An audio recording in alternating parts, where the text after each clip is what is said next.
ครับพี่น้องครับเอาลงไปยังลงมาหาหอยทะเลโอ้พี่น้องวันนี้สาวม่อนพาพี่น้องมาหาหอยเลยครับบุกน้ำลุยข้นไปแล้วครับพี่น้องครับโอ้ยละลาเบื่อมันนายครับผมน่ะลงไปน้ำบ่ได้ขาผมมันยังยางคัดอยู่ครับพี่น้องผมมันก็เลยว่าเจ้านั่งทายอยู่หันหลังว่าท่านว่าเดี๋ยวเขาไปอ้อมเพิ่นไปทางเพิ่นเดี๋ยวไอ้ไปรับหน้าทั้งพุ่นเด้อครับ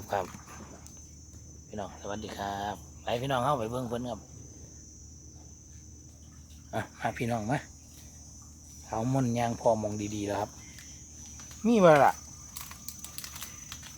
นี่ยืนหน่อยน้อยนี่ครับพี่น้องอันนี้ตามคำเรียกร้องพี่น้องเด้อเพิ่นขอเข้ามาตะโดนนั่นแหละว่าสาวม่อนบ่าวเพชรอยู่ใกล้น้ำทะเลเนาะหาหอยทะเลเบิ่งแน่ก็เลยว่าถือโอกาสมื้อนี้พอดีเลยแดดก็บ่ค่อยมีฝนก็บ่ตกอากาศพอครึ้มๆเนี่ยครับพี่น้องสาวม่อนเวลาไปเพชรเฮาไปหาหอยพี่น้อยมึงว่าท่านว่าไปก็ไปทั่วเนาะครับก็เลยมานี่ครับหอยทะเลเฮียพี่น้องวะเบิ่งกันสาวม่อนพี่น้องมันขอเขามาอันตรายหมื่นแล้วล่ะครับใส่กันนะล่ะพี่น้องในปลาจากนี่นะครับทางคลองใหญ่เนี่ยก็น้ำมันไหลลงสู่ทะเลหมดนะครับเพื่อมาหาหอย ไปใส่อ๋อว่าไอแดงปลาเอ้ยขอบใจหลายๆปลาหมอบอกปรากฏขอบใจหลายเพื่อนเอายังมาให้ก่อนปรากฏเพื่อนเอาป่ามาส่งกับคนในบ่อน้ำกันนี่แหละผู้คนเคยเอาไห้เหรอเลยหักนี่ในบ่อเนี่ยครับเพื่อนเอาป่ามาหอยไว้ในหม้อไส้หอยไว้หม้อไส้เด็ดละโอเคครับนี่พี่น้องเห็นบ่อันนี้ถือว่าน้อยหน่อยเด้นี่สวยสำนีและใหญ่ไรมันกับโบแสบหรอกหอยแม่นบ่นี่หยานี่พี่น้องนี่กระปูหน่อยเนี่ยผมพี่น้องมึงกระปูหน่อยเห็นป่ะปูหน่อยนะตาหักอย่างนั้นเนี่ยมาคนก็สิตกอีแล้วพอตกบ่ายมากก็จะตกปูหน่อยพี่น้องเห็นว่าหน่อยเล่นป่ะพอตกบ่ายมันก็จะตกอีกแล้วฝนก็ได้ครับ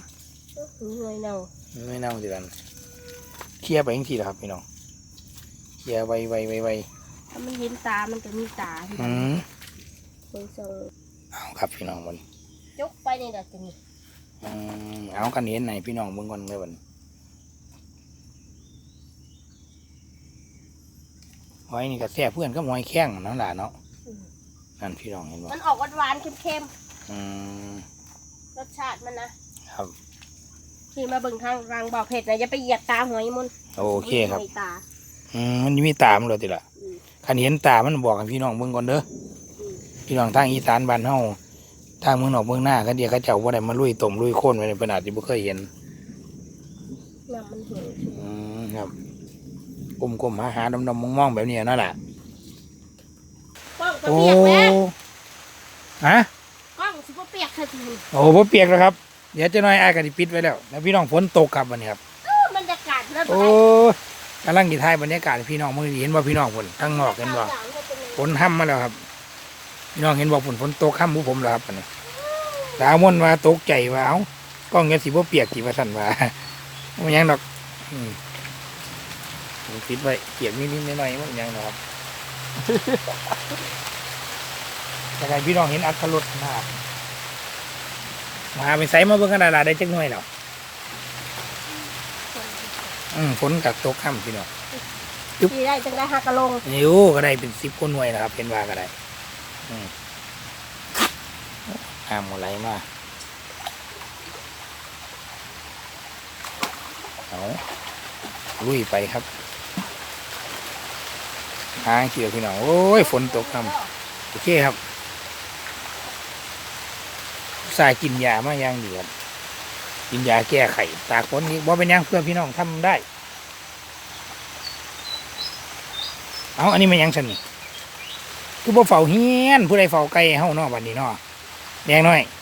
ไม่เกี่ยขี้ตมนะก็ไปมุดเข้ารถบัดนี่มุดก็ใต้ท้องรถผมล้างไว้ก็มุนมดครับพี่น้องมาเล่นขี้ตมจีละกันไปพี่น้องครับเบื้องทางผมหมุนเข้ามาเมื่อกี้นี่ครับ ห้อยเขาเฮ็ดไว้ค้นมนเขามาครับพี่น้องเอาใส่ละเอาไว้พี่น้องมึงกันนะเอามนหานี่ก็บักจากครับพี่น้องเห็นป่ะมันจะไหนมันจำไหนจังพ่อกินนี่นะเขาเคาะเบิ่งเนาะ จักแลมนกับบ่เคย นี่ครับบักจากครับพี่น้องเบิ่งเลยครับ คนเคยทาน ผมก็บ่เคยครับพี่น้องนี่แหละบักจากอันไหนจ่ายนี่เว้ยเราจักเราเคาะป๊อกป๊อกป๊อกเราหลวนนี่นะครับบักจากครับเอาเวทของหวานกับเสียบน้องคล้ายๆบักตาลบ้านเฮาหั่นล่ะโอ้ครับนี่หาง ยืน เหี่ อ ยว ยู่หันยืนอยู่หัน โอเคครับเอา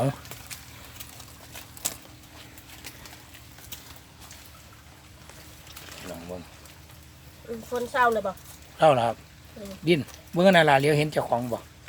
เป็น โอเคครับ กองก้นกองดาบนี่ เอา กองดาบกองปล่อย เอาพี่น้องเบิ่งต่อครับก็ได้อยู่ เออ มันยุงสั่นเลยครับตรงนี้ตามันเป็นมืออาชีพแล้วเป็นจับเบิ่งเป็นเห็นมันโพอิหยังก็ว่าไปแต่มันรู้เลยครับ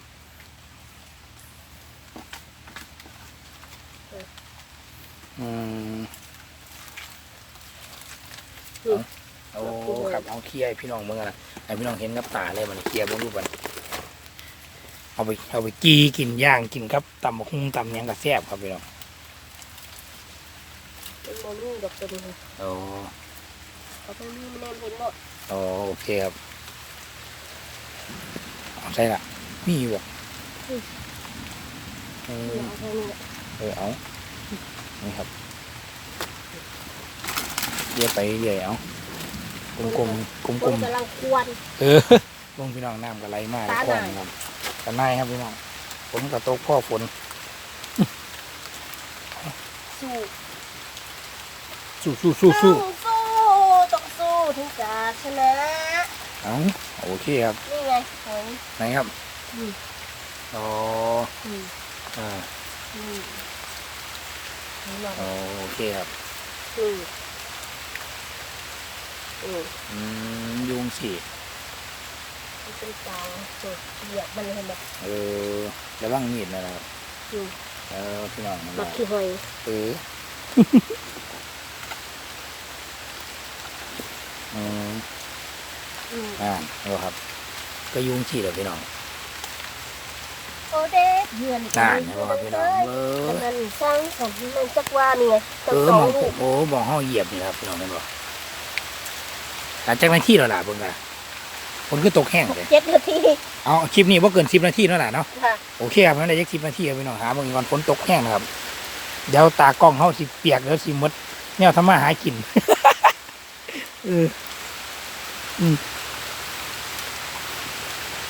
นี่ครับพี่น้องเห็นบ่ที่ครับเบิ่งนะครับฝนก็ได้โอ้เบิ่งดูพี่น้องคักขนาดครับ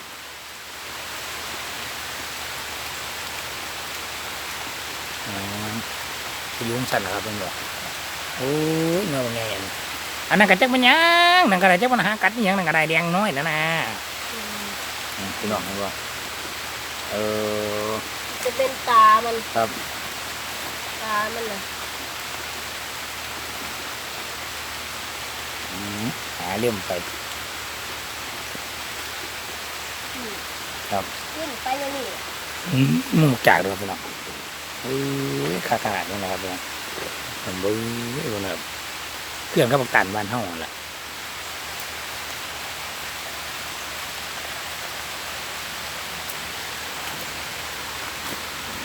มันได้หลายเติบแล้วครับขั้นในล่างซื้อได้นะครับแต่มันได้หลายเติบอยู่ขั้นในล่างเลยโอเคเอาโอเคครับเอาหาไปกันฝนตกกระซามสนลาเนาะ เอาล่างเอาหน้าตาไม่พี่น้องเบิ่งกันนะครับ แล้วน้อยเดียวหนึ่ง หัวก็หาเราจะปล่อยสาวมนหาไปสักพักหนึ่งครับฝนตกค่ำห้องได้ละใช้บรรณาตางามไปมันนี่พี่น้องล่างแล้วครับมันเป็นสีดำเนี่ยโอ้ยข้ามมาพี่น้องเอาหูที่ครับหน่วยเหลียงนั่นแหละเนาะอ่านนี้บอกพี่น้อง คือหาเลยคือเลย ครับเอาเบิ่งอีกจักหน่อยนะครับพี่น้องที่เอาไว้จบคลิปมามองหนีข้างหลายทีละเอา เขาลายมันก็เขาได้หา โอ้นี่ครับพี่น้อง เห็นไหม อืมครับโอเคครับเนี่ยอืม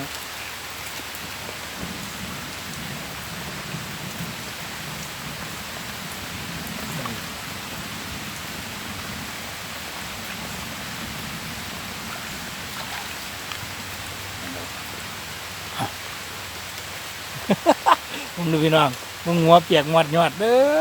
อคักขนาดครับพี่น้อง มันจะคักจะได้หาหอยยามฝน แม่นมาละครับ ใช่ของกระแตง ใส่กระป๋องเข้าไปเลยครับผมใส่ถุงไม่เป็นใส่กระป๋อง เบาวิด หมอลำเนือง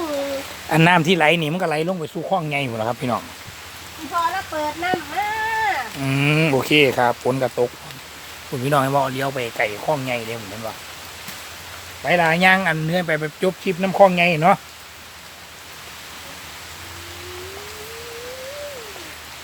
สำหรับคลิปนี้ก็สิไว้ซ้ำนี่นะครับพี่น้องครับฝนมันตกกับพี่น้อง ฝนมันตกจ้ะ โอ้กำลังจะหาดีๆให้พี่น้องเบิ่งกับไก่ฝนตกครับอุปสรรคหลายครับพี่น้องบ่มีแดดแต่ฝนมาตกมันเนี่ยเอาคลิปนี้เป็นคลิปตอนหาสำหรับเฮ็ดอยู่เฮ็ดกินยังไงค่อยติดตามน้องลาเนาะเอาล่ะสำหรับคลิปนี้ลาไปก่อนครับน้องลา ลาไปก่อนจ้า